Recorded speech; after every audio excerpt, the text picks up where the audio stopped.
and welcome to this session where we talk together about how patients and patient advocacy groups can come together to raise their voice and ensure that there is greater attention paid to rare diseases. For this evening, joining me are Saad Alam Khan, Blaine Penny, Debbie Drell, Prasanna Shirol, and Ms. Alpana Sharma. Thank you all for coming onto this platform to speak out and to share from your experiences. And I would start with Saad Alam Khan. Saad, you had something to say right at the outset to introduce us all. Over to you.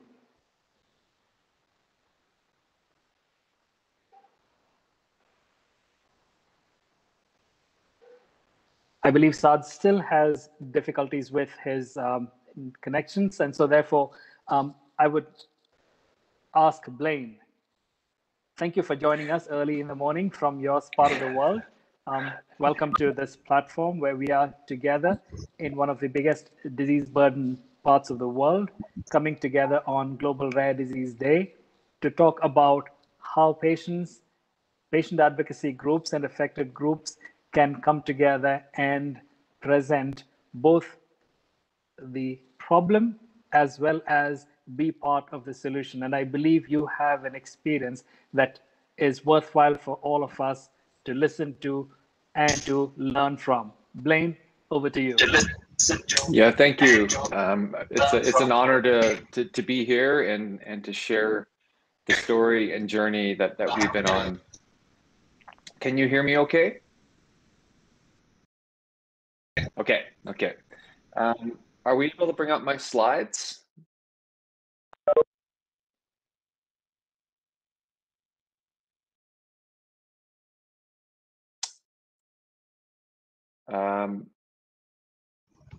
Do you know if my slides will be shared? Or...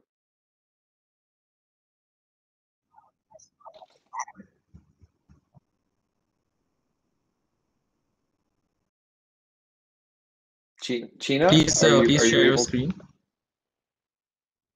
Okay, there we go. Okay, so our story is about our son Evan, who unfortunately at the age of 4, his life was severely altered as a result of a rare disease, a mitochondrial disease, which we didn't know at the time. So I'll just share a little bit of that story here today and what we've done as a family to help advocate for mitochondrial disease and rare disease as a whole. So we can just move on to the next slide.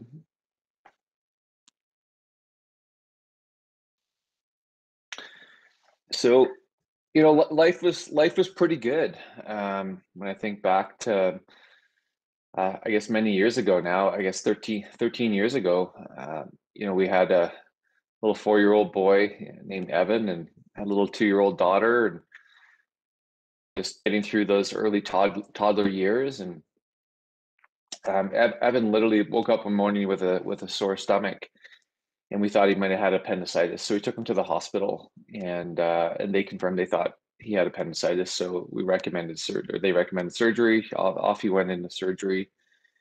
Removed his appendix, and his appendix was fine, but unfortunately Evan wasn't. He didn't wake up from the surgery, went into a coma and suffered a severe brain injury, and became a real puzzle to the doctors and the entire medical team.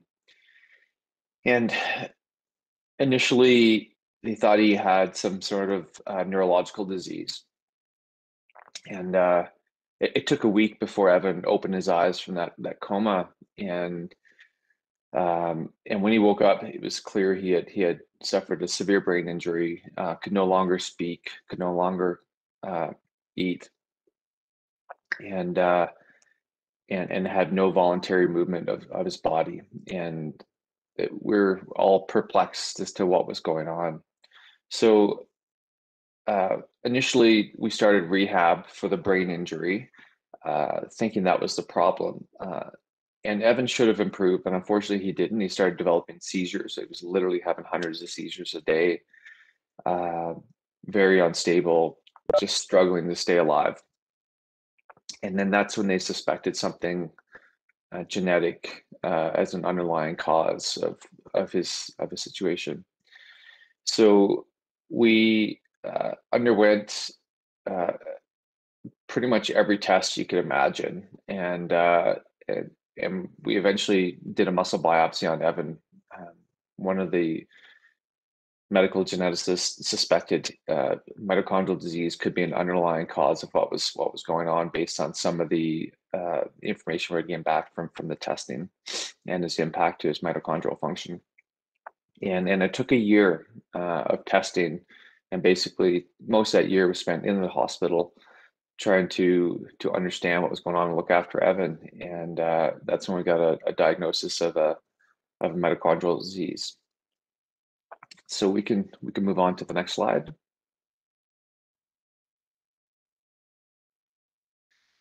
So that, Evan's life over the last 13 years since he was diagnosed, we've literally spent years of our lives in the hospital for various procedures, testing. Evan's compromised when he does have a surgery. He typically, which he's had many of, he typically will struggle to recover from that surgery and get back to his baseline. So we spent a lot of time in the hospital, and when you have an underlying metabolic disease, the body is just so unpredictable in a lot of ways.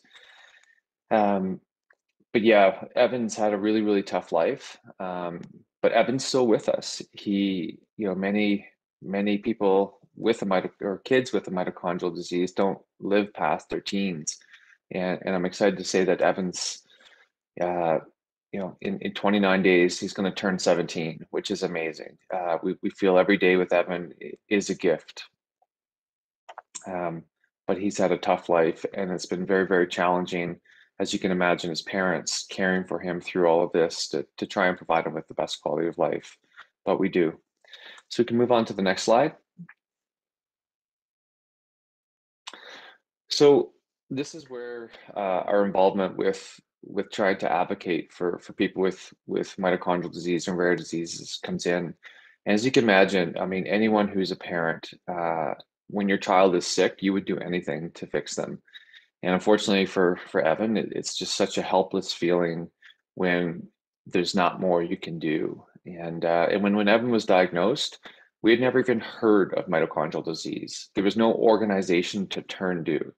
So we saw that was a huge gap. And I met some other families, and we decided we need to do something about that. We can't just sit around and be victims of this disease. So we started Mito Canada with a focus on creating that awareness of the disease. So few people knew about the disease. Even physicians admitted how little they knew or had only heard of mitochondrial disease. So I saw a huge need in educating not only the public, but also the frontline physicians. And then supporting families is so key, so that families don't feel like they're alone and have a place to turn. And then ultimately funding that research that's going to find the future cures and new therapies to improve the quality of life for people like Evan that are impacted by mitochondrial disease. And then more recently, I see the importance of all the rare disease communities coming together, and that's what CORD is. CORD is an umbrella for all the rare disease organizations in Canada, and represents over 100 patient advocacy groups. So maybe we can flip to the next slide. And CORD is doing some really important work right now, advocating for a rare disease strategy in Canada. I think we're one of the only few developed countries that does not have a rare disease strategy. that's been produced by our government. So CORD has taken that initiative to create a rare disease strategy, which was completed in 2015. And right now we have a unique window of opportunity where our government's put aside $1 billion to focus on providing developing a framework for access to rare disease therapies and drugs. So CORD has 5 different priorities. One being improving that early detection and prevention.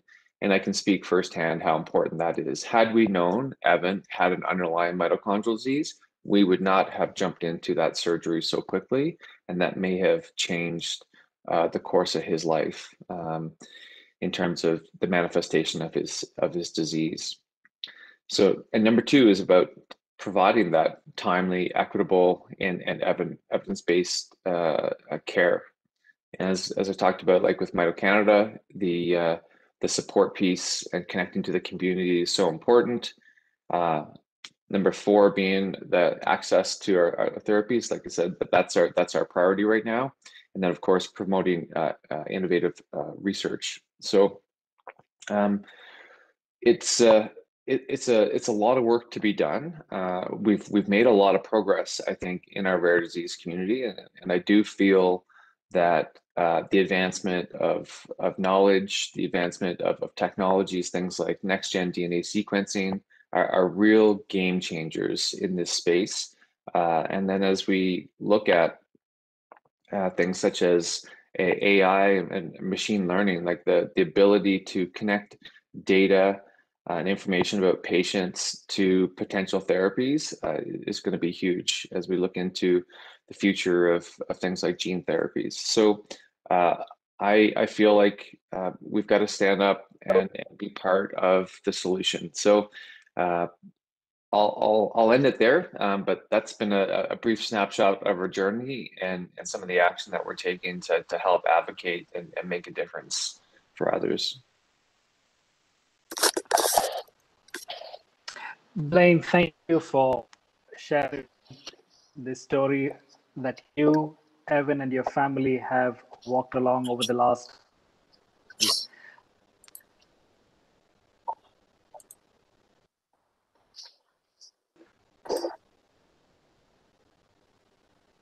Told me to be heard by people who have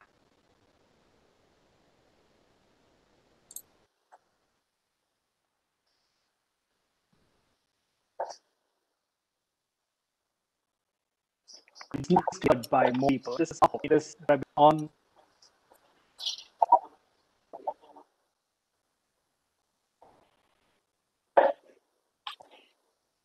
Mm-hmm. Yes. I believe to understand the individual difficulty and ways in which we can situations like one. And one of the things that been pointed out, which is had they known this earlier, perhaps they wouldn't have been as quick enough to get into that surgical situation, and perhaps the course of life would have been probably different.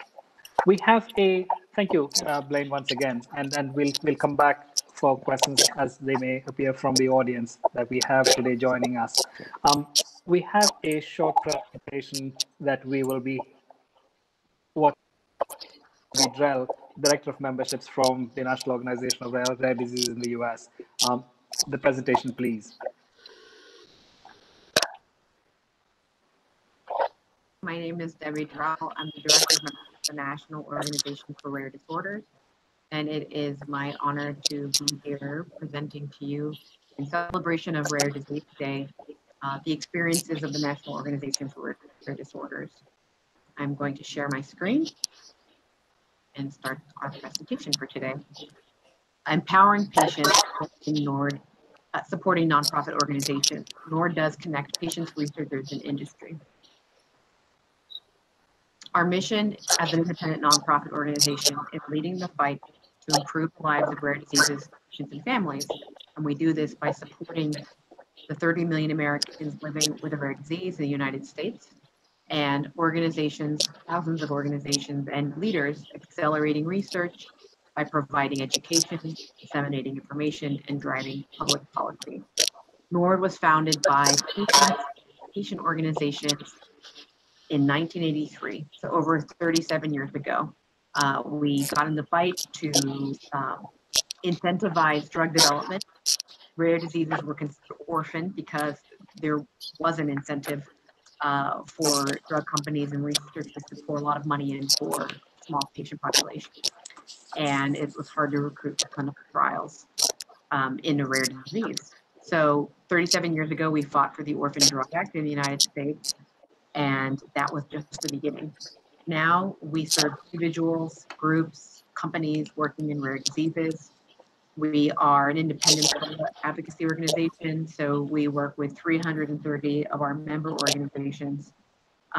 These organizations are based mostly in the United States, but we do have some international partners, and we welcome you to contact us if you're interested in learning more about how to be supported by NORD as a member.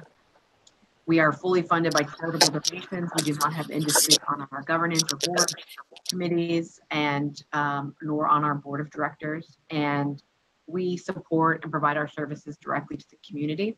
We are the creator and defender of the Orphan Drug Act. Before NORD was in existence, there were only 34 drugs approved by the United States Food and Drug Administration just for rare diseases. And NORD was created as a coalition because 34 drugs, when we know now that there are more than 6,000 rare diseases, it just wasn't good enough. And we still have to keep working. But so NORD was founded by parents, adult patients, and a task force, including the U.S. Food and Drug Administration, as well as other government regulatory bodies like the National Institutes of Health. We now consider that rare diseases are affecting underserved patient communities, and we believe that this is a public health issue. NORD does a lot of work across different pillars. We have a very strong policy staff, and our work is on Capitol Hill, the US government, and regulatory bodies like NIH and FDA. We also have a grassroots network across 50 states with patients and caregivers and other advocates leading the effort in their states to expand policy for rare disease patients. We have a proprietary registry platform for natural history studies called I Am Rare, and we have worked with the FDA to create the set of questions that are in every platform for all of our research partners. Our education programs create continued medical education for physicians, as well as public education for patients and caregivers. We also conduct conferences and mobilize through our member organizations. So when our members have educational events, we promote those out to our community as well. Patient services, we were one of the first patient service program in the country, offering premium copay and co-insurance support, as well as travel and lodging for clinical trial recruitment and emergency relief programs, which with the storms in Texas, we actually have some support for specific patient populations that are maybe in Texas and affected by the storms. But everything that we do, the research, the resources, the policy, and the education, it is for the entire community in the United States. And anything that we can teach around the world, we offer that as well. And I'm grateful to be here sharing. So just looking at the screen, if you see the additional blocks that I just added, we've tracked over 150 bills. We've hosted hundreds of legislative meetings. Our research has, with our grants that we have administered, we've been able to identify and have 2 FDA-approved drugs, and we currently have 40 registry partners. We have 1,400 rare disease reports on our website. All of this is to say that we work collaboratively. So we've worked collaboratively with FDA to create this registry platform. We work collaboratively with patient advocates across all 50 states. There's no way that NORD could do any of this work if we were working alone. And the power of collaboration is just starting the conversation, dreaming big, and coming up with our goals and our strategies, and developing programs together. And we know how important it is in designing clinical trials and designing research to involve patients at the table, not after the trial is designed. Patients aren't merely just to be recruited to participate, but they should be at the table in the design. The same is true for policy. We have an advocacy committee that has patient advocates. The same is true for education and research. Everything that we do, we have patients and stakeholders in collaboratively working to develop these programs. What you see here is the list of our various stakeholders. We work across payers, patient organizations. We have a corporate council for our industry. Consider anybody that's affected by a rare disease or in the space. We want to work with them as long as they uphold principles of ethics and transparency, and that they are patient driven. We are open for collaboration. So that's a little bit about NORD and what fuels us. I want to talk about the Rare Cancer Coalition. NORD has 330 organizations that are mostly in the United States, but we do have some in other countries and across many states in the United States. Our membership is domestic based, and our members meet a set of requirements because our reputation politically in the United States is that we are free from bias of industry, drug manufacturers. And so we want to be a pure patient voice, ethical, transparent. And so our members have to meet a sort of set of qualifications, and that helps us and it helps our members. It's very important when we're doing any kind of legislative work and for them doing work to instill trust in their community that they work with transparency and that they're acting in good faith. So all of that is to say is that our Rare Cancer Coalition is comprised of our current membership that meet these qualifications. The goal is that if you're a member of NORD and you work in a rare cancer space, that you are welcome to join the coalition. It's not automatic. We want you to join if you're available, and we meet quarterly via Zoom. It's a close-knit multi-stakeholder community.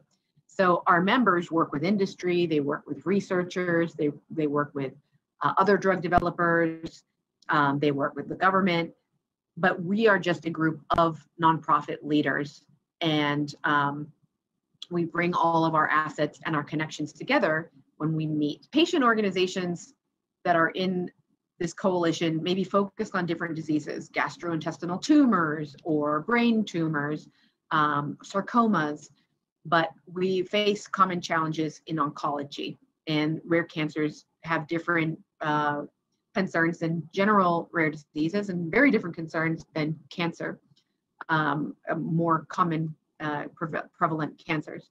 But as a group, we bring together our knowledge. This is our current roster of organizations, of the 27 organizations in the Rare Cancer Coalition. And one of the things that we did was to host a Rare Cancer Day. It was the first Rare Cancer Day in the world, and NORD was the convener. We hosted a webinar that was the main anchor for the event, and we collected stories across the Rare Cancer Coalition to feature patients. Last year's Rare Cancer was focused on genomic testing, and so we brought leaders and experts in the field to talk about genomic testing. How is this leveraging the community? We had industry supporting the messaging for Rare Cancer Day, supporting the hashtag, their social media, their LinkedIn, their Instagram accounts. They were promoting the education and the patient stories, but it was a collective. So every week the Rare Cancer story was different, but we were unified with the hashtag. We were unified with the graphics. We were unified with the logo. We all decided to do it on one day. And that meant that everything we did was times 27. And if you look at a calendar for all of our Rare Cancer members, some of them do it on February 17th and April 20th. And then there's breast cancer in October. And then there's, liver cancer, rare liver cancers in February. Divided, we do our own thing and it is impactful. But when all 27 organizations come together, you have not just the organizations, you have thousands of patients, caregivers, you have medical professionals, hospitals on board, and every year it gets bigger and bigger. And we hope to get millions of people engaged on LinkedIn, YouTube, Instagram, Facebook, and Twitter. And NORD is also pushing this out all day long on September 30th as well to everyone in the community to learn more about rare cancers. We hope that the unification of our voices strengthens the work that we do collectively. Last but not least, because we are now known for having a rare cancer coalition, we are approached now by major regulators, government agencies like the US Food and Drug Administration. So when the pandemic hit, the Oncology Centers of Excellence, the FDA, wanted to hear from the rare cancer community. They wanted to hear from patients and leaders, what are your concerns about research? Because when the pandemic hit, a lot of research had to stop. What are your concerns about research, traveling to clinical trial sites, the hope for future, your fears, how are patients impacted? So they approached NORD and said, we know you have this coalition. We hosted a special listening session, which brought in major leaders in the Oncology Centers of Excellence at FDA. We identified across the 27 members, we identified a couple of patients who shared their experience. One man had to travel from Utah to California. He had to drive, he had to be really careful. How did that impact him? How is that impacting the trial? Can these trials be done remotely? So we had patients share to FDA so that they could understand what the experiences were. And then we collected questions from the Rare Cancer Coalition and shared those questions with the FDA, and they responded. So we were able to have a dialogue. It was a town hall of sorts, but we called it a listening session, and happy to share links with the organizers to share with you if you want to see a recap of that. We also have spoken at NIH events. We have NIH is hosting a rare disease day, and they're looking at a workshop that is focused on when you start at the kitchen table, starting a nonprofit, to fueling research. Most of that panel, the whole panel is cancer focused. The patient advocacy groups are almost 100% Rare Cancer Coalition members. So we know, anybody knows in the community, if you're looking for the voice of rare cancer members, leaders, patients, come to NORD's Rare Cancer Coalition, because we've established this network that is quick to mobilize, that has leadership across so many different rare cancers, and that is ethical and has the highest level of standards because they meet our qualifications for membership. Finally, the Department of Defense decided last year to fund, in their congressionally directed medical research program, they decided to earmark for the first time rare cancers. And so they approached us, and we actually worked with them collaboratively to identify patient leaders who are researchers in the rare cancer space, to be at a stakeholder meeting to help them understand how they could work with the rare cancer community to better facilitate the grant process and to better understand distribution and the kinds of research programs that are available in the rare cancer space. So the DoD, this specific program, they've approached NORD. We've had workshops with them where they've spoken directly to the Rare Cancer Coalition. We've talked about finding consumer reviewers. So we have helped them to administer their programs by promoting the consumer reviewer program, promoting their research call for proposals, and even having literally a seat at the table at a stakeholders meeting on how to continue to develop this program. So the Rare Cancer Coalition is an example of coalition building to influence research, influence the narrative. Thank you so much for the time to be able to share the example as a case study of the Rare Cancer Coalition in collaboration. Look forward to anyone who is interested in learning more. You can email me at membership@rarediseases.org. Thank you so much for your work, for being here, and for letting me share. Well, thank you, Debbie Drell, and the presentation from NORD. There's so much richness in that presentation that we can draw from, learn from. But before I try and summarize what we've heard both from Blaine and then from Debbie. I'd like to invite Prasanna Shirol, the co-founder and executive executive director of ORDI, to briefly make his presentation. We are, just to be mindful, we are running short on time, and we need to close the session at 8 p.m. exactly. So, Ms. Prasanna, please go ahead. Mute, sir. You're on mute, sir. Sorry about that. First, I would like to thank TPH for giving me this opportunity to talk today about the advocacy journey in India. Slides are not moving. Okay, just a brief introduction. ORDI is an umbrella organization representing all 7,000 plus rare diseases. We work mainly in advocacy, awareness, patient support, with various programs in advocacy and patient support, and mainly in the awareness through our Race for Survey.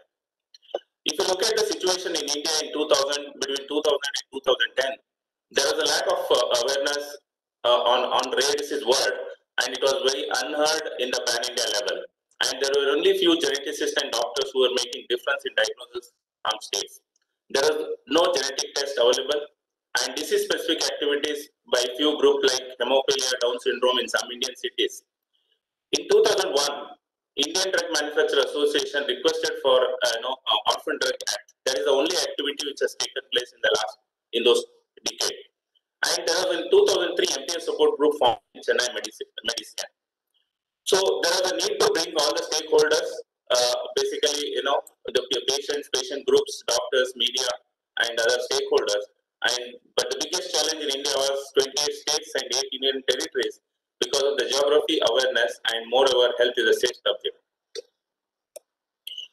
So my journey started with my daughter, who way back in 2007. After 7 years, my entire journey and my life spent around this. Like anyone else, I also started my journey with the Pompe, talking about Pompe works. But later on, I realized that it's not one disease. We have to upgrade. That's when LSDSS was formed. I was a co-founder along with other parents, and that's where the first advocacy level, like national level, started with observing first rare disease day way back in 2010, and later on it continued in different major cities to gather the public support and create awareness on rare diseases in India. And there are a lot of articles, every year, more than thousands of articles which created a lot of awareness on LSDs. And as a LSD's first work, we got confirmation from ICMR on the formation of the LSD task force. I think this is the first step towards the advocacy, and that's where diagnosis started free. And later on, after working 12 governments, Delhi government also proposed a financial proposal at that point in 2011, but unfortunately it didn't find the final goal. And we also did a lot of activity with the central government, meeting and parents. And one of the major activities where all our children initiated a right to PM activity. And all these letters were written by the children who were suffering from LSD. And the book was presented to Prime Minister's office, but again, nothing happened. And in between, there was an assurance to one of the MP's letter from West Bengal that it will be taken up in the 5-year plan. And this is one of the first advocacy.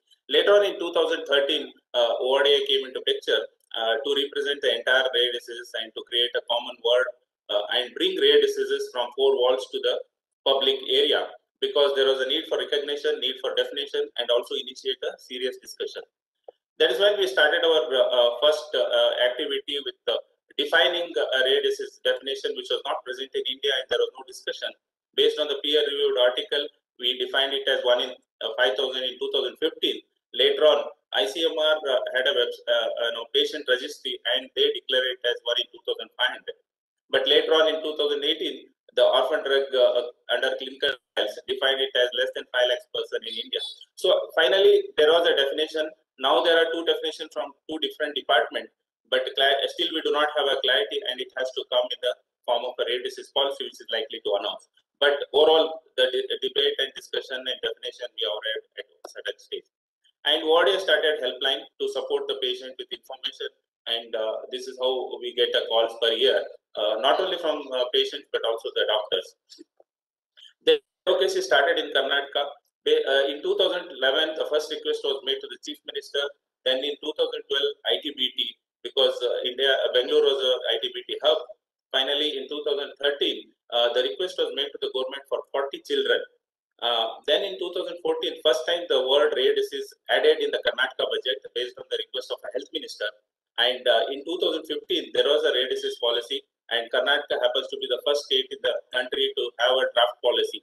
But because of the rare disease policy being announced in central, it stalled.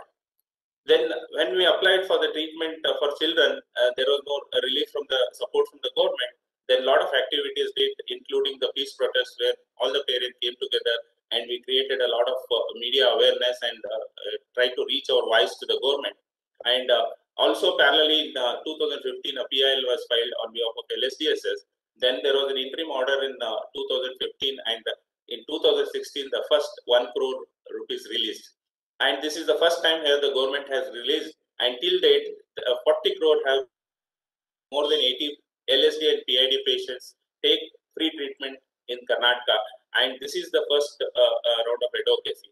Although it is an interim order, but last 5 years we have consistently supported, patients from the Karnataka government. And parallel, based on the High Court orders, patients who are beneficiaries of ESI, Employee State Insurance, also started getting treatment in various states. Finally, there was some relief to the patient's journey with the policymakers.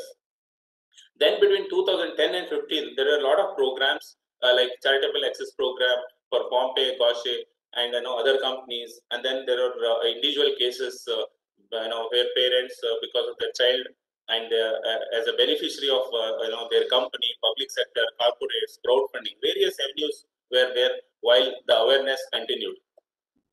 Then as an award thing, we started working with patient advocacy group, and today we have advocacy committee. Then we are also into medical awareness and education, and very recently concluded one of the largest webinar with 52 experts and 39 topics over 13 sessions. Then we also work with clinical trials, because the clinical trial brings the hope in absence of a medicine. And we also raised our voice and worked with various global organizations, and so that the global expertise has got to India, as well as experience sharing happens. Then if you talk about advocacy of mass media, in 2011 we had 1 hour continuous live program on LSD, and very recently we had 2 hour marathon session on entire rare disease. I think this is the biggest event ever happened on a public and mass communication. Then there is some movement by advocacy, advocacy with the IRDA, based on again an High Court order in another case. Finally, IRDA included genetic disorders, but still there is no clarity, and nothing much happened in spite of repeated meetings. Then in Delhi, based on High Court order, there was a rare disease policy which launched, but ultimately, unfortunately, even after a year, nothing happened. Then it kept on under abeyance in 2018, and in 2020, a new rare disease policy called National Policy for Rare Disease launched, and because of the COVID, it's postponed. Now it is expected to before 31st March 2021. I think this is where the journey has moved over a period of last 10-15 years, and this is not just one parent or some organization. It is the effort of many organizations. Then there are a lot of roundtable discussions happened, and there was a PIL filed in Supreme Court because of the delay of the rare disease. Then finally, there are some outcomes from the government in terms of an ICMR coming up with a rare disease policy. Then there is a Rashtriya Arogya Nidhi who announced 15 lakh rupees for one-time treatment, and ESI and various schemes. And also we got policy makers, including SP Balasubramanian, the Prime Minister, and we did advocacy with all the Prime Minister's office, Member of Parliament, MLAs, wherever possible. Then the awareness program through corporate and CSR support also came through. Then we also wanted to start a patient support program. That's where the exclusive daycare ward came into picture. but it has to be made a public health issue, not individual health issue. Then that's when 7 we started 6 years back. Today it has today morning we concluded our 6th edition, where cumulatively more than 35,000 people have formed, and today people from 200 cities have joined this race to raise the awareness on a mass media. And this is one of the biggest rare disease event, including celebrities and the media and also the policy makers. We also keep doing a lot of mass awareness so that the general public come to know about it and we can gather support from them. And finally, there is sending a positivity thank you note to all the stakeholders who have supported. And we also got some recognition in terms of nomination to Business Line Changemaker Award for continuously 2 years, then a Champion of Hope Award. Then we are also top 50 advocates in the world as per Pain and Living Vaccine. So if you look at overall in last 10 to 12 years, there's a dramatic change in advocacy. A lot of initiatives come from 2017 till date. So this all effort goes to all our stakeholders, and we would like to thank them in this journey, and not last but not the least, the entire public who have supported us. Thank you. Thank you, Mr. Shirol, for sharing with us the journey that we have seen that you have been able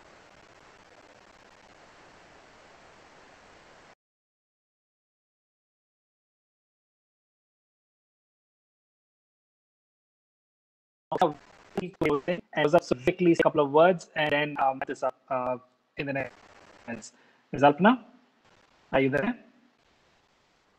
Yeah, hi. Thank you. Thanks a lot, PPHF and everyone for the wonderful opportunity. I am Alpana Sharma, one of the co-founder and director, Patient Advocacy, Cure SMA India.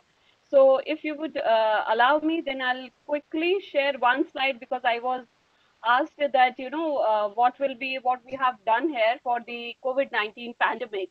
So this is one of the things that we have done as COVID-19, the pandemic. Is the slide visible? Yes. Yeah. So just that what one slide, please. Yes, go ahead. With the help of 22 clinicians across India, we have established the guidelines and protocols for SMA in COVID-19 pandemic and beyond. Basically, SMA is a motor neuron disease which progresses with time, and it is often called as a ticking time bomb. So we really hope to reach out to all these stakeholders, everyone present here, to spread the word, to help us, have the treatment that is already available for SMA, to make it accessible to the Indian patients as well. Thank you.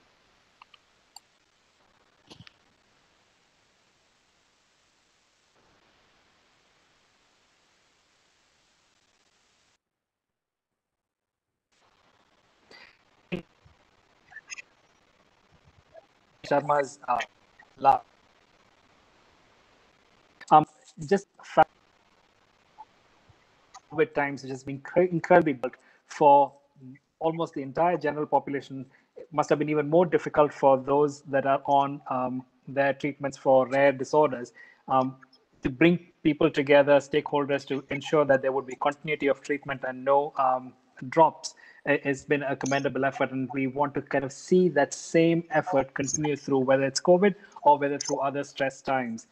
In wrapping it together, my name is Bobby John, and it's been my privilege, both as a physician and as somebody from Nord, whether it's from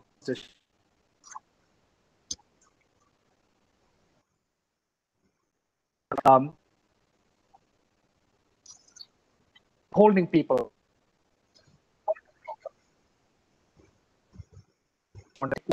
Spoken. One is start.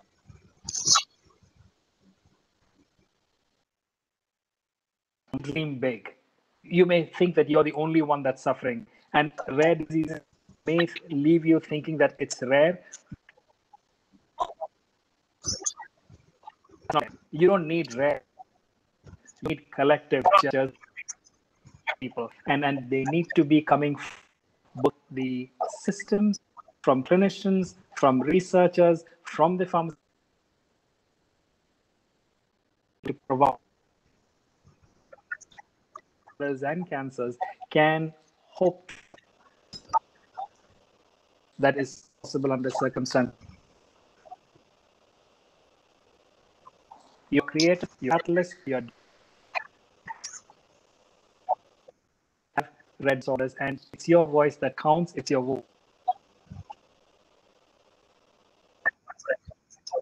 The actions that have been committed to or need to be committed to. Thank you for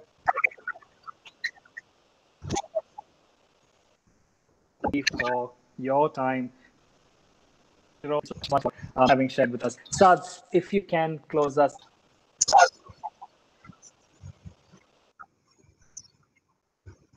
So, I hope I am so.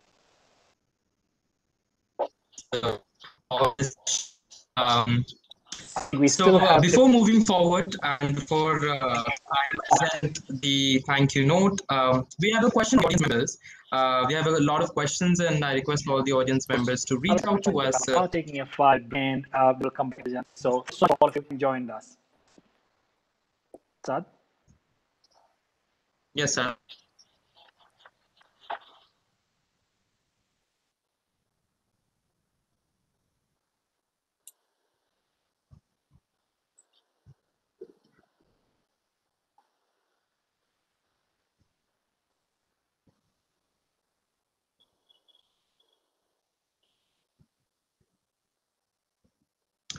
All right, so before moving forward and closing this session, as we requested all our audience members to present with us certain questions, we have a question for Mr. Blaine Penny. And the question is, how would you define role of PAGs for empowering rare disease communities for both demand and supply side? So Mr. Blaine, if you could answer the question for you. Yeah, it's a great question, and I think anybody who's been involved with any of the rare disease or patient advocacy groups realize that, you know, a key role that we play is connecting, just bringing that community together and connecting patients with others so they don't feel alone, just as a starting point. And as I think you can appreciate the challenges of navigating the system, excuse me, to get the care you need is extremely complex. So that's a really important role is to help navigate the system and to find specialists. Like, you know, as noted, I mean, there's very few clinical specialists that will focus on any of these rare diseases, just due to the sheer low numbers of them. And when you have 7,000 rare diseases, no one physician knows something about every one of those diseases, unfortunately. But I think kind of what we've seen here today as well, and highlighted just the power of mobilizing our rare disease community and the impact that can have. And I think we've seen, you know, each of the stories shared today have been great examples of that. So really, it's stepping up and being a voice for the disease, being a voice for the patients, to advocate for an improved quality of life, and the support and funding needed to provide that for patients. So I'll say that there's a quote I heard recently about rare disease patients that really stands out for me, and it says, you know, nothing about us without us. So I think that really resonates with me. Thank you. That is answering this question. I, Saddam Khan, would like to thank the speakers. Thank you to the moderator, Dr. Bobby John. Thank you, Mr. Blaine, for joining us and answering the questions. Thank you, Ms. David Merrill. Thank you, Mr. Prasanna Shirol, and thank you, Ms. Alpana Sharma. To the audience members, we will be joining back again after 5 minutes of break. And for the next session that we have, another set of esteemed speakers, we have the session on better infrastructure and improved capacity for early diagnostics, monitoring, patient and research. Till then, I request all audience members, please go in the main lounge. There is a social area and whatnot. We join back again in the same level with a different set of speakers. team for thank you so much for Thank you. Everyone, thank you Bye. for the invite. It's an honor. Thanks. Thank you. Thanks for having us. Thank you.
Hello, Sad.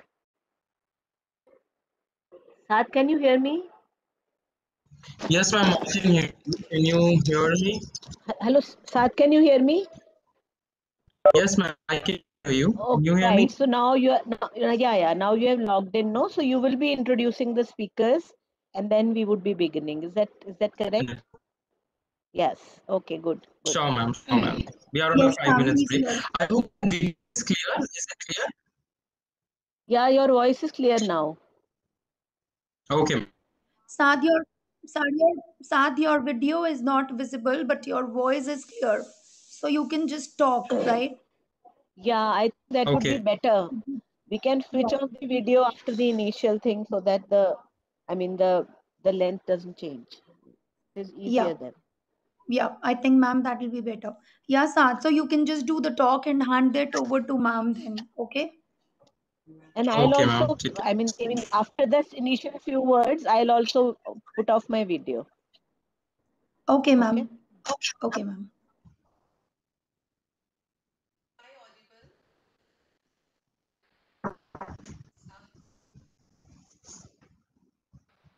Nija was having some problem in logging in.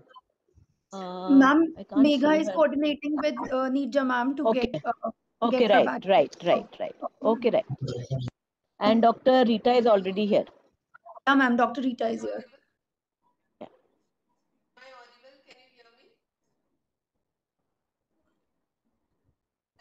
Is that Dr. Rita? Yes, ma'am. Your Secretary voice is. DHR. Yeah, Secretary DHR. Dr. Rita is Yeah. logged in as Secretary Dr. DHR. Rita, ma'am, your voice is bit low. Can you please be a bit louder?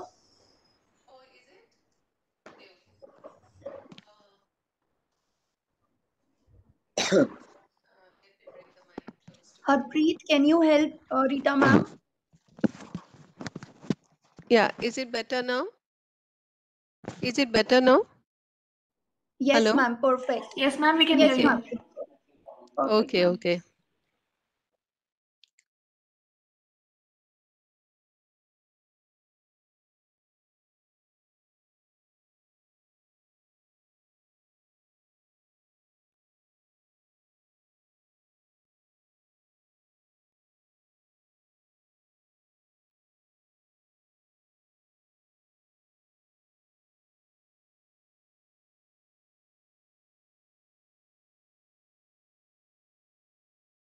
Hello? Yeah. You'll share my slides. Hello, Megha. Yes, ma'am. We will share your slides, ma'am. Okay.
Hello.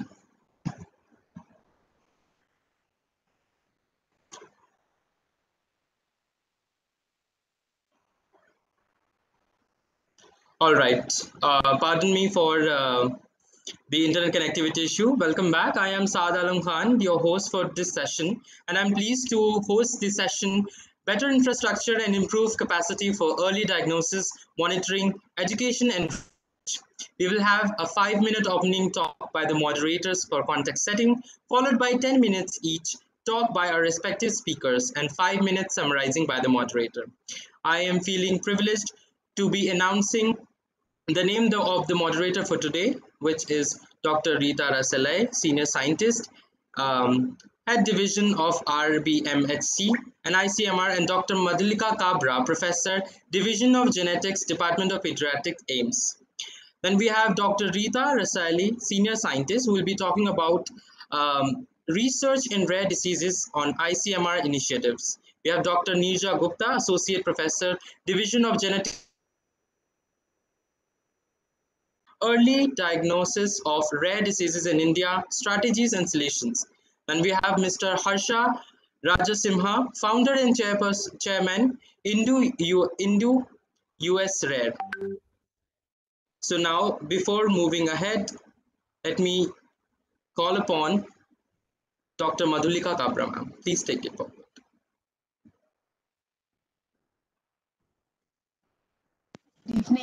Good evening, everybody. Dr. Rita would be beginning the session. Dr. Rita, please.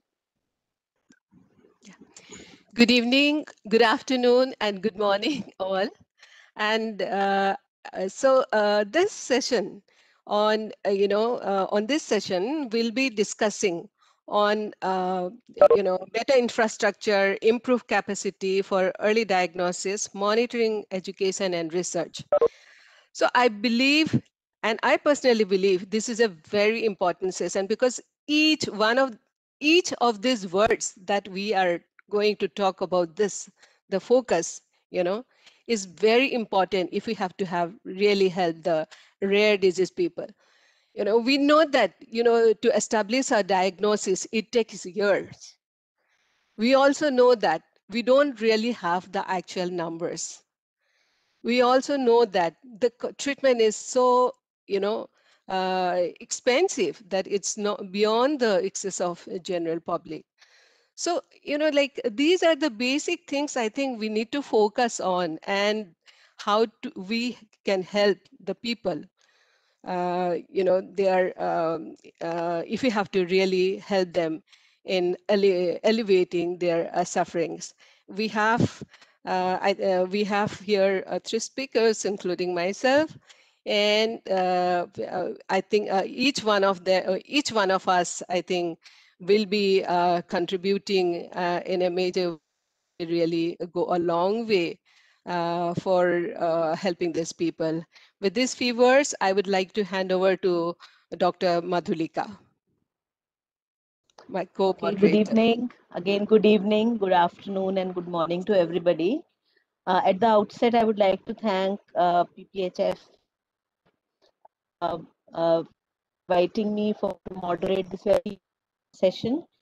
To begin with, I'm conveying my greetings and best wishes for this very important day, which is the Rare Disease Day. This is, as Dr. Rita said, is a very, very important session, and we will be focusing here on research related to rare diseases, what is happening in India, and particularly the ICMR initiatives. And I must say that Dr. Rita Raselli is spearheading the Rare Disease Registry, which is being talked a lot about these days.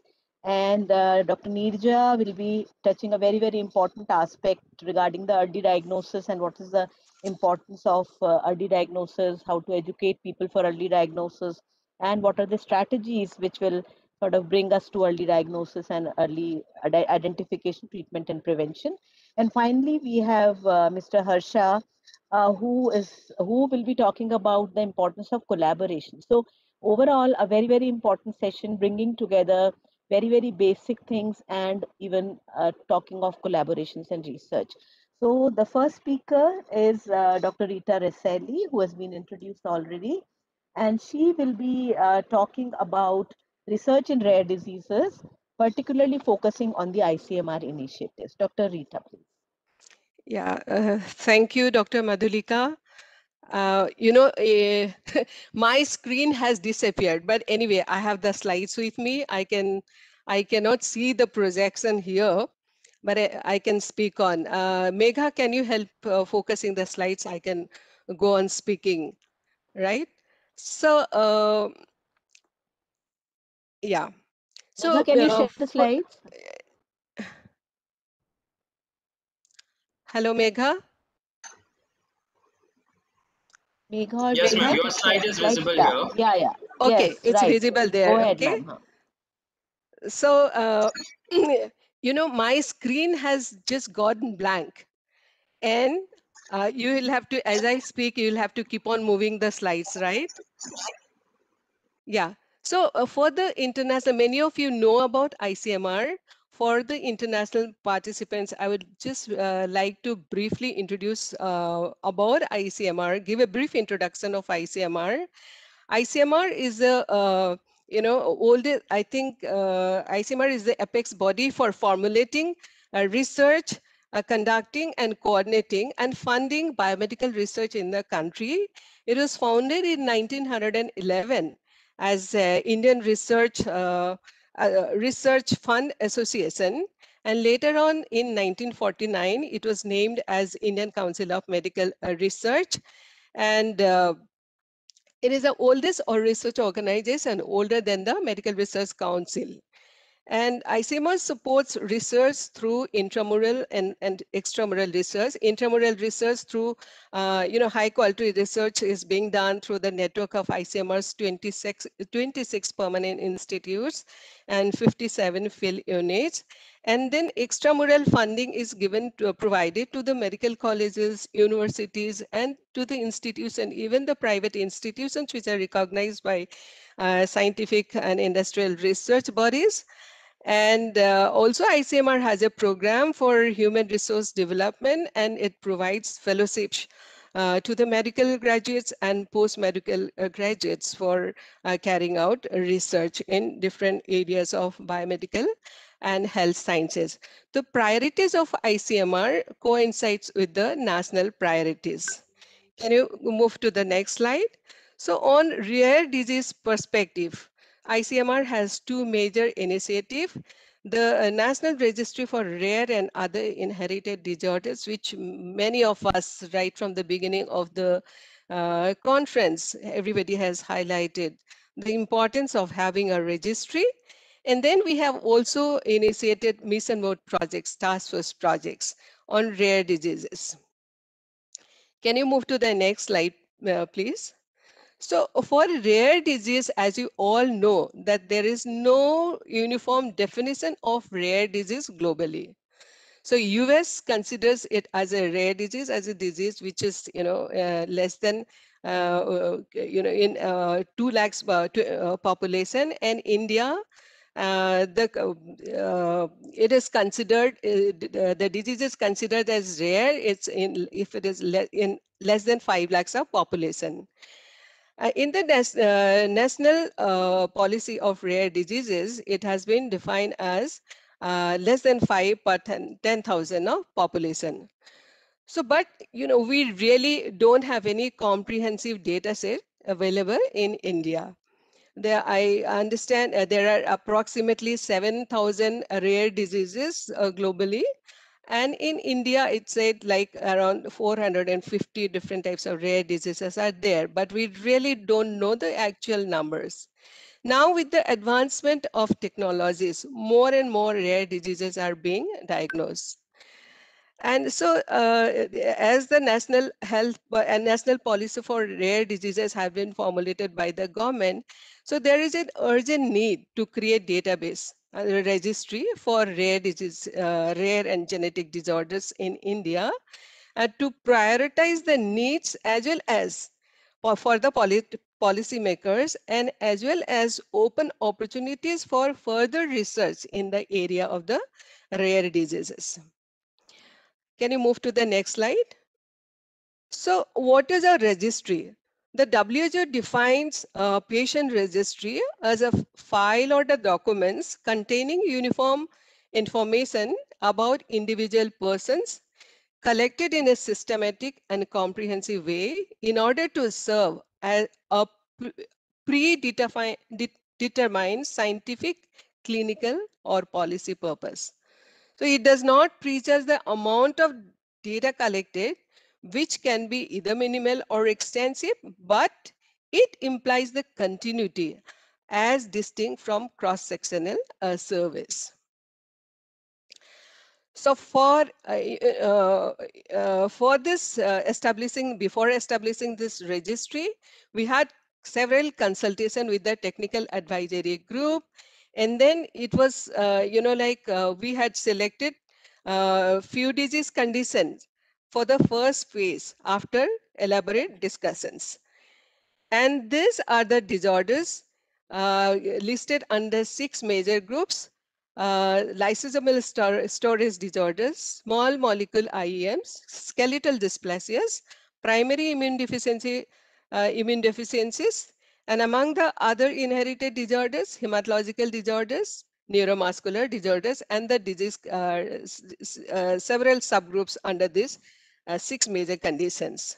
So the primary objective of this national registry was to establish an Indian registry for rare genetic disorders for the assessment of the burden and to integrate their care through the available new and existing public health programs and policies to achieve health for all, and to collect demographic and phenotypic data for selected rare genetic disorders, laboratory and clinical, and to learn about the natural history of the disease to the extent possible, and also to support research on genetic, molecular, and physiological basis of the rare disease, and establish a patient base for evaluating drugs, medical devices, and orphan products, and connect affected families, patients, and families, and the clinicians. The last 3 are our secondary objectives.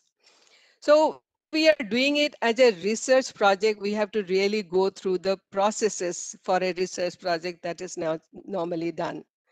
So it's a hospital-based multi-center study, and the hospital consultants caring for patients with aforementioned 6 conditions that we have mentioned, which were invited to join. So enrollment is being done after diagnosis is confirmed, after obtaining informed consent from the patient or their families. The prospective data collection starts. So we are collecting socio-demographic data, clinical profile, anthropometric and laboratory measurements, as well as treatment details. And this data entry is being done online. It's a web-based registry.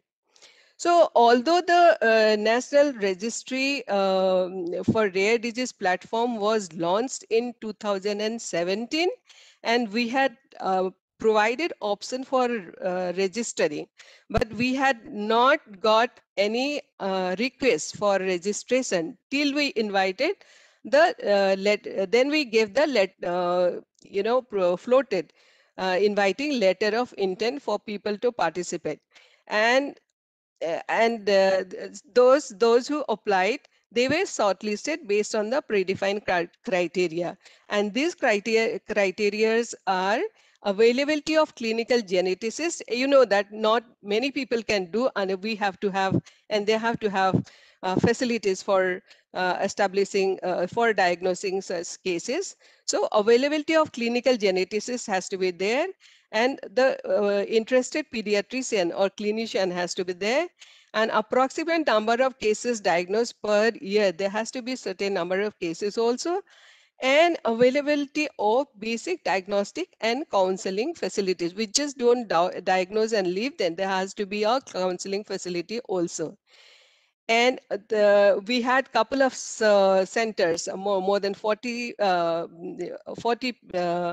centers have expressed their interest for participation, but finally 22 centers submitted all necessary documents for which made them eligible for participation in the registry.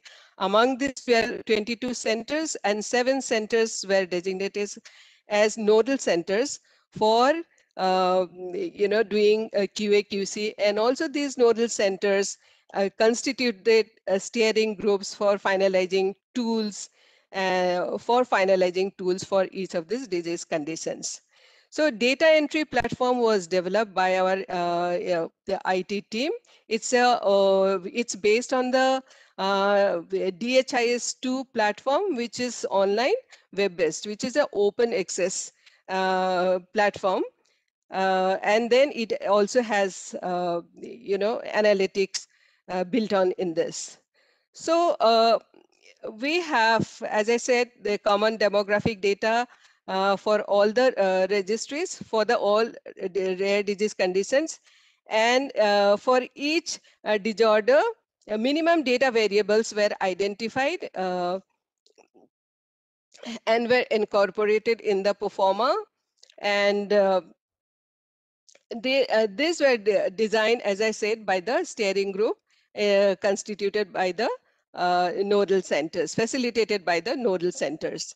So all participating centers are submitting data to the ICMR coordinating center, and each of the nodal center identified will be monitoring and will be doing QA/QC for the particular disease condition they were supposed to do. These have been assigned for each of these centers, and they will be doing the QA/QC. Once the data is submitted by ICMR at ICMR, the team at ICMR will do the check, and then we'll send this information to the nodal centers, and then nodal centers will check them thoroughly, give feedback to the participating centers, and then they will come back and then final submission will be done at the ICMR portal.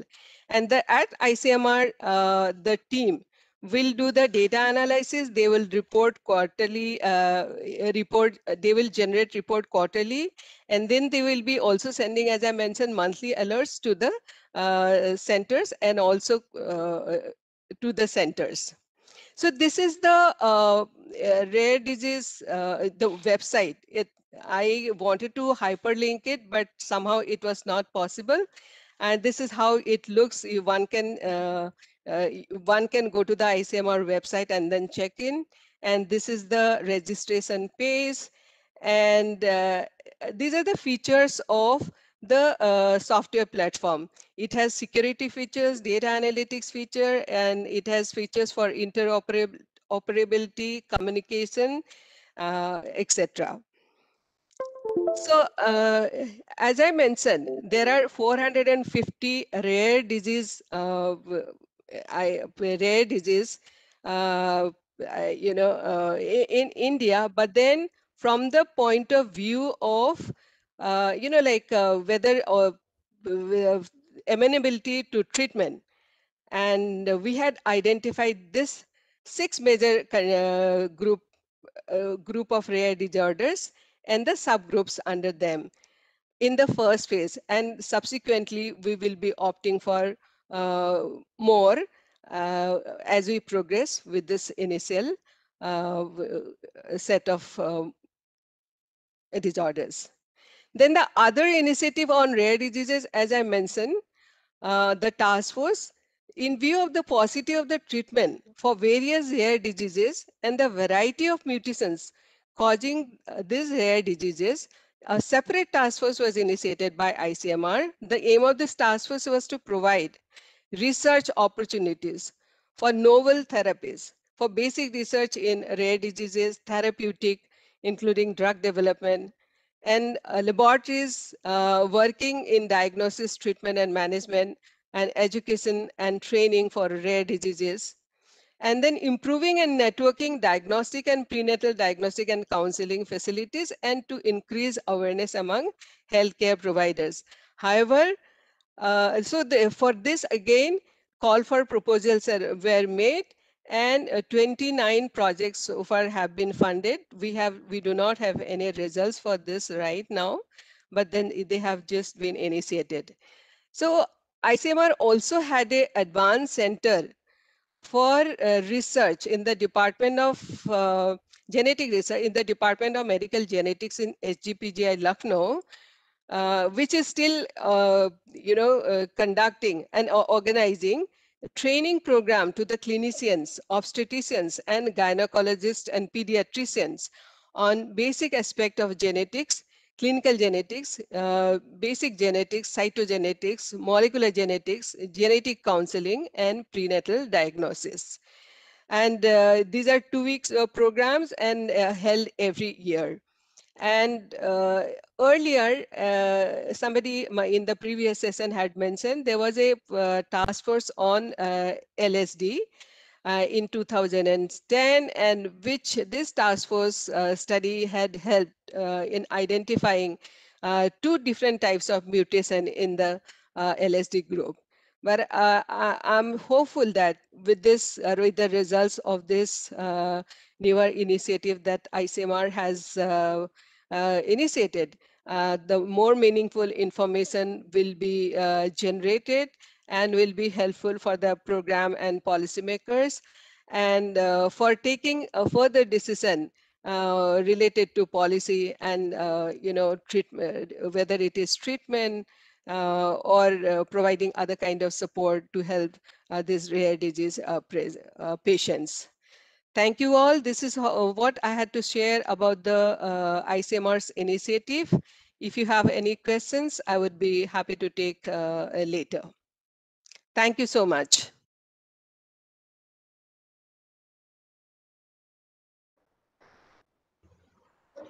You can call Dr. Nija.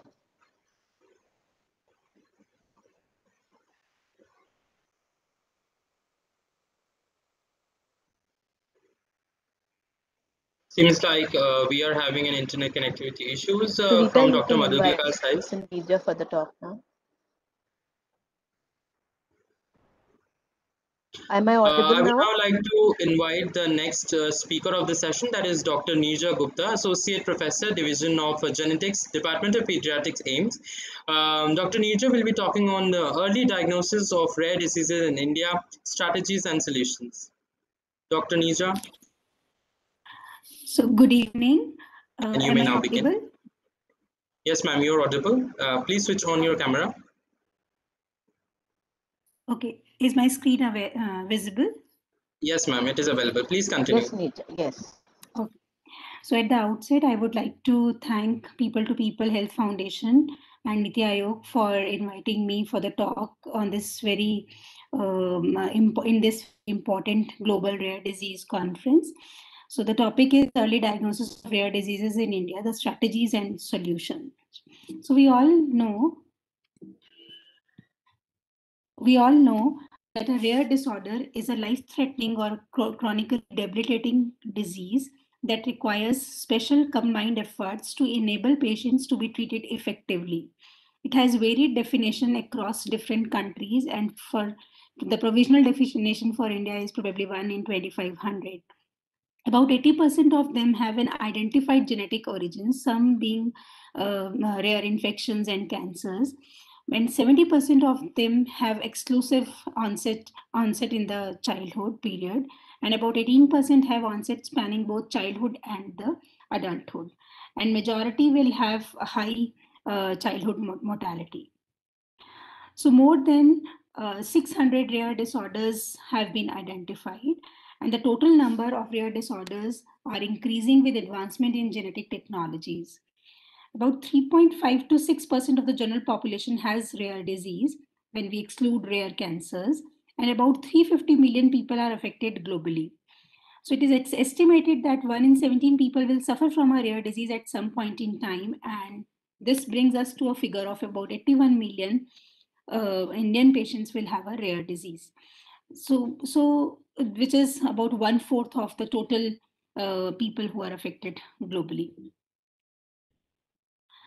So there are many reasons for the delay in the diagnosis and frequent misdiagnosis, but these reasons are not very well understood. I have tried to just enumerate them.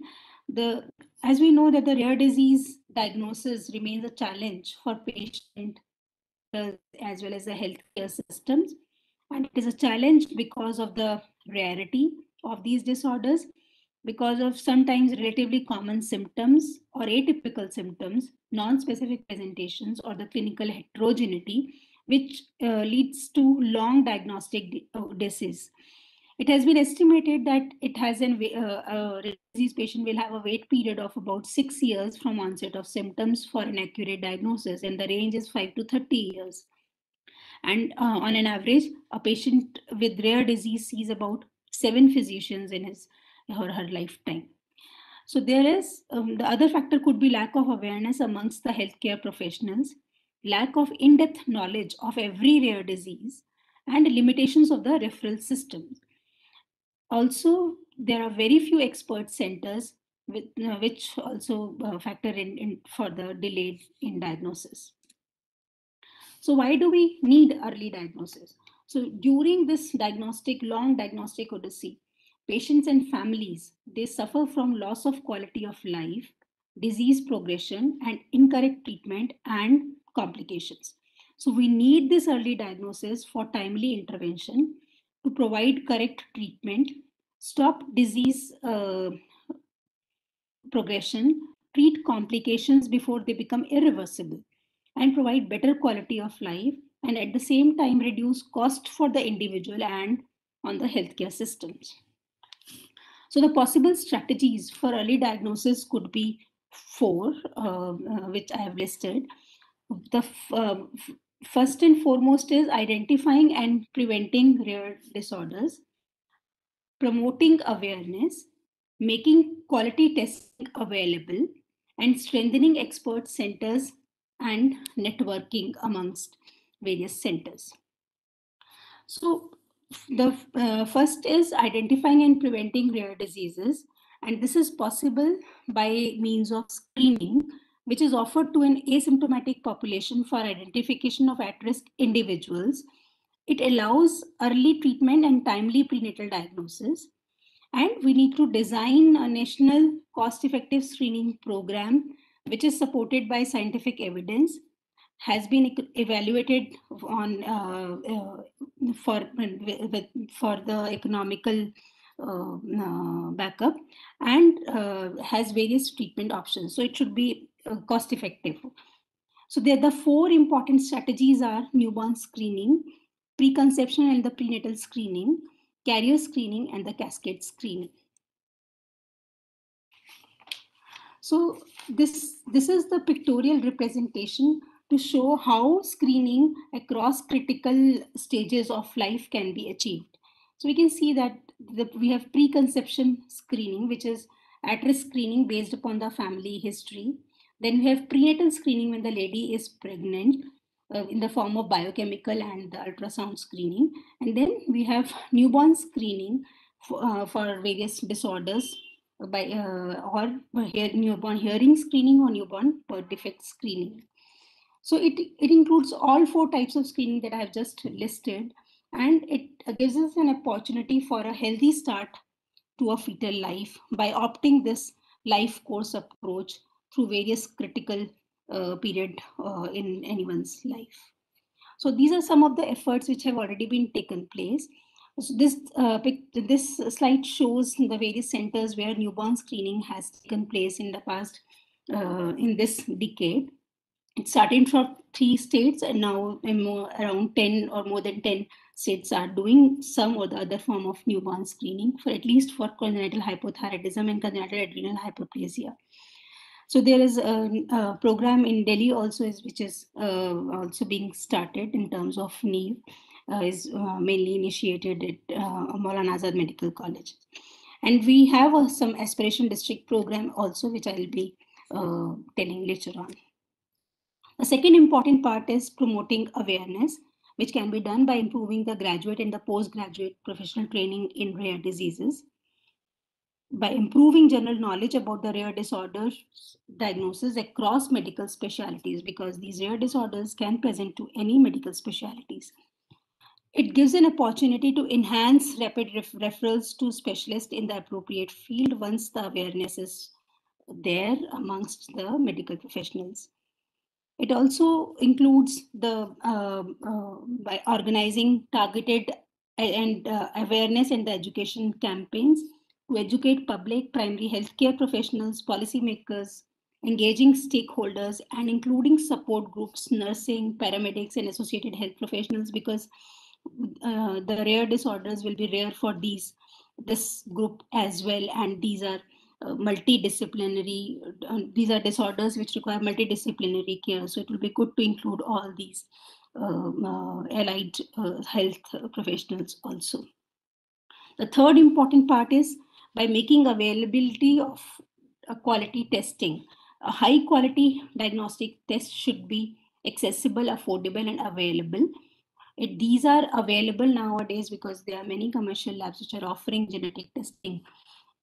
But we need to really implement the clinical guidelines on the genetic testing and promote the quality of medical genetic labs, because this confirmed diagnosis is possible by doing accurate genetic testing. The fourth important part is strengthening the expert centers and doing the networking, which includes, which requires that the specialist centers are strengthened for coordinated diagnosis and the care for rare diagnosed and rare undiagnosed patients by strengthening 3 T's, that is teaching, testing, and treatment. Both these 3 T's should be strengthened at these centers. The research activity should be supported, which is, as Dr. Rita said, has already been done by ICMR at various task forces. And we need to establish clear, easily accessible, and effective networks between the primary care, secondary care, regional, and specialist clinical center. So it should be at all the levels of health system. So taking all these 4 strategies, some of these strategies are already being fulfilled by Department of Biotechnology, who has initiated a very unique kind of program, that is unique methods of management of inherited disorder initiative, or Ummeed initiative. It's really a kind of ray of hope, Ummeed, for the medical geneticists, which this program has generated. And it includes a training component to produce skilled clinician in the area of human genetics. And it establishes various training centers in clinical genetics and genetic counseling. It also includes generating National Inherited Disorders Administration Kendras or Nidan Kendras to provide counseling, prenatal testing and diagnosis, and multidisciplinary care. It also includes screening of pregnant women and newborn babies for inherited genetic diseases in 119 aspiration district. So this is very important community genetic component in this program. And it also includes the awareness program amongst the adolescent and the preconception, during the preconception period. So some of these 2-3 points, 2-3 strategies have already been included in the government programs. And this is the summary slide. We really need to have a mother-child health impact pyramid for rare disorder also, wherein we need to strengthen the building the infrastructure services for the rare disorders, enabling services on education, awareness, training, and diagnostic centers, linking it to population-based public program, strengthening existing expert services, and enhancing treatment and multidisciplinary care in these expert centers. So this is how we can make a better impact on the population overall and also for the rare disorder. Thank you. Thank you, Dr. Nirja, for highlighting the strategies. I think, the most challenging part, I believe, is, implementing all those into action. But nevertheless, I think this is all doable once we really chalk out our strategies, what should be done for the future. And you have really beautifully outlined each one of them. I think who will take the responsibility? I think we as academicians, clinicians involved in patient management, and we know the need, like the patient has to come from the periphery to you. And how do we make this link? How do we strengthen this link? This is really important. We all really need to work for that. Thank you. It's a wonderful presentation. Now I would like to invite our next speaker, Mr. Harsha Rajasimha, who will be highlighting why US-India collaboration are crucial to accelerating therapies for rare diseases. Over to you, Mr. Harsha Rajasimha. Thank you so much, Dr. Raseli. Thank you, People to People Health Foundation and Niti Aayog for the kind invitation and including us in this program. It's been an exciting morning, and I'm going to talk about how Indo-US Organization for Rare Diseases is catalyzing the acceleration of therapies for rare diseases through Indo-US collaborations. We heard about the definition of a rare disease earlier session as well. But what I want to point out is, in India, from a drug development standpoint, the CDSCO put out a definition as a disease that affects fewer than 5 lakh Indians, similar to the definition in the US since the 1983, which has stated any disease that affects fewer than 2 lakh Americans as a rare disease. One important consideration here is that this definition is so critical to have at a national level. We also hear that there are only 450 rare diseases reported in India. It's important to recognize that there are more than 7,000 named rare diseases that are in the global databases. Just because they are not yet reported may simply mean the lack of ability to diagnose those diseases, or they may remain undiagnosed for a long period of time. So that's something I like everyone to recognize. And the importance of having a definition is so that the regulators and legislations can have incentives for research and development to help the acceleration of orphan drugs, which may not have commercial viability, which in US since last 37 years has resulted in over 600 orphan drug approvals. And so only about 3 of those therapies have originated from India. And it is important to recognize that there are complementary strengths in developing new treatments for rare diseases coming from the FDA and important to engage in that process. The critical problem, however, is patient recruitment in clinical research, and US and Europe, which account for less than 10% of the world's population, have 90% of clinical trial happen in those regions. And India is at less than 2% of the clinical trial participants happen in from India. So this is the problem we are looking to address. If we continue on the same vein, according to Dr. Christopher Austin of NIH, it will take us more than 2,000 years to have at least one treatment for all rare diseases, which is unacceptably slow. So to achieve 100x acceleration, we need to think out of the box. We need to foster global collaborations. This is a global issue. And Indo-US Organization for Rare Diseases is on a mission to accelerate affordable therapies by catalyzing cross-border collaborations between various stakeholders of rare diseases in the USA, with India, and globally. Our programs include a Patient Alliance membership program, which has over 19 members now, and education research programs that are intended towards connecting patient groups in India with those in the US and vice versa, as well as researchers and industry partners. So look at our website and engage with our organization. This week, these are our member organizations, several of them from India and others from the US. This week, our team is busy advocating at the US Congress, asking the congressmen and senators to join the India caucus. We want to make gene therapy, biotechnology, and telemedicine a key component of the legislation in US-India bilateral relationships. And that's a specific ask with the rare disease legislative advocates here in the US Congress.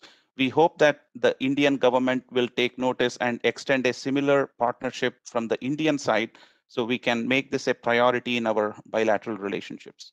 Why this is important? Because US FDA encourages that we include patients' voices in the drug development process from the very early stages of research and development. Typically, it takes about 10 years to bring one new treatment through the research and development lifecycle and bring it to patients. But it's awfully long time to not engage the patients until we have the treatment in the market. And hence, we need to engage patients, family members, and caregivers. All their voices. FDA is welcoming your engagement no matter where you are located in the world. And Indian patients rely primarily on FDA-approved orphan treatments. So we encourage and invite all patient groups in India to also work closely with the Indian government, but also with the US FDA, because your voices are being heard. And it's important that you engage in that process. Our organization is focused on fostering this patient-focused drug development paradigm by engaging patient groups in India with the resources in US. So please take a look at how we measure our impact and how we can collaborate. We are an open organization seeking to collaborate with various organizations across the world. Let us, on International Rare Disease Day, I welcome more collaborations among various stakeholders, among yourselves, with us. Please join us in our journey. Let's take this forward. We have right now a event happening in parallel where a patient from US, Christine von Reisfeld, with lupus and other, she has 9 diagnoses, and Dr. Sai Kaustuv Das Gupta with osteogenesis imperfecta, both of them sharing how their patient experience has been in US versus India and what we can learn from each other. So please join us. Happy Rare Disease Day. Look forward to hearing from many of you. Thank you. Mr. Harsha, Thank you very much. I now request, in the interest of time, we will try to wrap this session quickly and get back to hall number 1 for the another event. Before moving forward to the thank you note, I would request our moderators, Dr. Madhulika ma'am and Dr. Rita ma'am, to ask 1 or 2 questions from the speakers, Dr. Nirja and Mr. Harsha Rajasimha. If you could take 1 or 2 questions from Dr. Malandika ma'am or Dr. Rita ma'am. Okay. Okay, thank you very much, Dr. Rita, Neerja, and Mr. Harsha for your wonderful presentations. Before we just go on, we have just one question. Are you planning to include rare cancers in the rare disease registry? And I'll answer this for you. In the first phase, we have just included these 6 groups of diseases, which Dr. Rita mentioned. But as we go on, depending on how we do, in follow-up of these 6 groups of disorders, we would include other disorders as well. So as of now, we are not including rare cancers in the rare disease registry as of now. Okay, so Mr. Harsha, I would just like to have one question from you. For your organization, I would just like a little more elaborate information on the research aspects, that how can we collaborate on the research aspects of rare diseases? Certainly. So yeah, we have a international research core where we are engaging with medical geneticists, molecular diagnostic and precision medicine researchers in India to send information about a patient asking us. For example, Cure VCP Foundation wanted to know how many people with the VCP genetic mutation exist in India. And we sent out the notification to the network, and we heard back from their respective databases. And there was an interesting connection between Cure VCP and GNE myopathy, which have very similar set of symptoms, but are originating from 2 different gene mutations. And we have a research grant where we are assessing the feasibility of patient-reported outcomes and their feasibility in Indian context. We interviewed about 50 researchers and patient advocates in India, and we will be publishing the report very soon. We are currently also launching a prevalence and incidence of rare disease. We are seeking epidemiologists and biostatisticians to accurately estimate what is the prevalence and estimate of these monogenic genetic diseases in India, and even in US. That number is not very well established. Yeah. Right. So thank you very much. We can get in touch with more details. And we have been asked to wrap up the session now. So Dr. Rita, just say a few words. Yeah. Would like to thank again the speakers for a very nice session. Dr. Rita, please. Yes. Thank you so much. It was a really very enlightening session, I think, Mr. Harsha and Dr. Neerja. Both of you really have, highlighted the importance of, and then the strategy, Neerja especially, and Mr. Harsha, the opening up the opportunity where, the parties from both sides can engage in research. I think these are going to be wonderful opportunity for Indian researcher also. And thank you so much. And let's work together for this, very important condition, though rare, but yes, they definitely need care. Thank you so much. Thank you very much. Thank you. I would Bye-bye. request all the audience. I would request all the audience Thank members and you, the speakers. PPHP, for the opportunity, for the opportunity to moderate this session on this important day. Let's Thank you so all much, ma'am. work together. Before we say Thank goodbye, you. Thank you. I would Bye-bye. request all the audience members to please join in the hall 1 for the continuing. Okay, thank you. Foundation. Thank you I so much. thank all the speakers today. Let's join me back in hall number 1 for the continuing session. See you there. Thank you so much. Okay.